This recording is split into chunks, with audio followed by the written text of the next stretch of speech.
Good morning. Did you know there's a Nicodemus, Kansas? There really is. And it happens to be named after Nicodemus in the Bible. You remember the story? How Nicodemus was a very learned man. He was a Pharisee. And he'd been hearing about Jesus. And he was intrigued by all these new ideas and teachings of Jesus, these new thoughts. But he just wasn't sure about it. And so he came at night to see Jesus because he didn't want anybody else to know he was going there.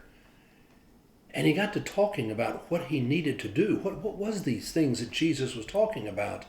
And Jesus said, you need to be born again.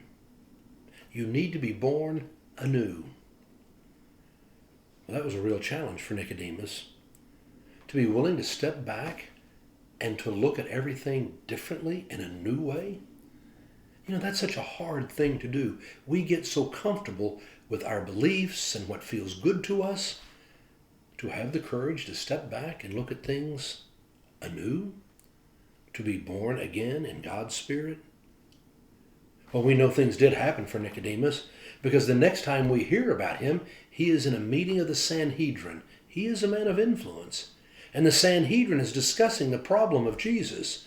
And they want to condemn him. And Nicodemus speaks up and said, don't we have a law that says a man is innocent until proven guilty? That's basically what he said. To say something like that, that really was putting him at risk. It made him look like he might be siding with Jesus. Remember, he'd come at night because he wasn't sure. But then when Jesus is crucified, we read about where it was Joseph of Arimathea and Nicodemus who came to take his body down from the cross. And it was Nicodemus who provided the myrrh for his body to be anointed for burial. There was no hiding now. He was blatantly out there saying, I too was a follower of this man. What a change it made for Nicodemus. To be able to look at life in a whole different way, to want to be born anew, to be set free. You see, that's what inspired the people who came to Nicodemus, Kansas and found in that town.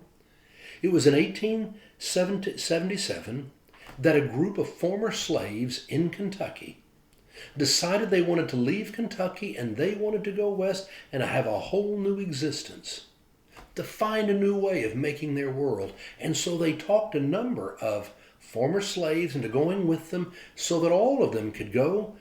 And there they got the land in Kansas, and they named it Nicodemus, Kansas. A place where we're going to be born anew.